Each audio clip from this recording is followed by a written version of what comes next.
get far with wagons. All right. Let's keep trying. Okay. Circle the wagons. No, that's not true, because if you put a pin in it. If someone's being promoted, should they receive a new employment agreement? That's a great question in light of Mr. Celestini. So Mr. Celestini founds a company, ShopLogics, with a few others. And then a few years into it, you get private equity that comes along and buys some of the shares. He was CEO as one of the founders of the company. With the infusion of the capital from the private equity, he becomes CTO. So he relinquishes CEO, becomes the chief technology officer. Okay, all fine. They give an employment agreement. It was actually a 2005 employment agreement setting out what his role is as CTO. Cut to a number of years later, what happens? Well, they downsize in the senior managerial ranks, and that's a major trigger for him to assume much greater responsibilities outside the traditional purview of a CTO. So what happens a few years after that? He's terminated. So the employer says, ShopLogic says, all right, here's your 12 months under the contract. And he says, sorry, that doesn't apply anymore. ShopLogic goes, huh?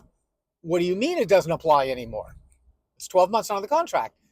Mr. Celestini says, yeah, but my role fundamentally changed. The substratum of the employment agreement, yes, the substratum, let's say it after me, kids. The substratum changed of the employment agreement, so that the employment agreement in 2005 really no longer had any application to his circumstance. The employer, ShopLogic, argues, they say, well, whoa, hold it a second. We have in the contract a provision that says he can be assigned any and all duties by the CEO or the board.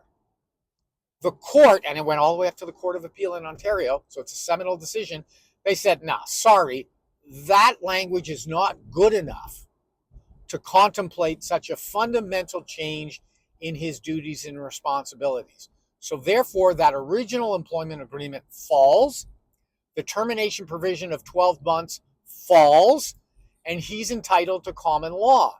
And applying the traditional factors for determination of common law reasonable notice, the court awards him 18 months.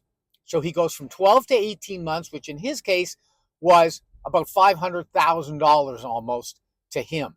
What's the moral of the story? The moral of the story is the employment agreement ought to incorporate the E2R provision that essentially says in the event of promotion, reassignment, transfer, the existing terms of the employment agreement continue to operate, save and except as modified by the new duties and responsibilities. In that way, you're preserving the termination provision. The other way of doing it is you can do both, is also give a one-pager to the employee that says, hey, here are your new duties and responsibilities. Your existing terms as set out in the original employment agreement continue to operate. Please sign below to acknowledge your agreement. That's also should be done when you promote an employee as well. So the second moral of the story, in light of current challenging economic conditions, is that if you are downsizing and assigning greater responsibilities to existing employees, you've got to look at this situation, because the existing employment agreement for that employee who assumes the greater role now may no longer be enforceable. What are you having for dinner? Meatballs? Meatballs. Yep. And I don't know how many.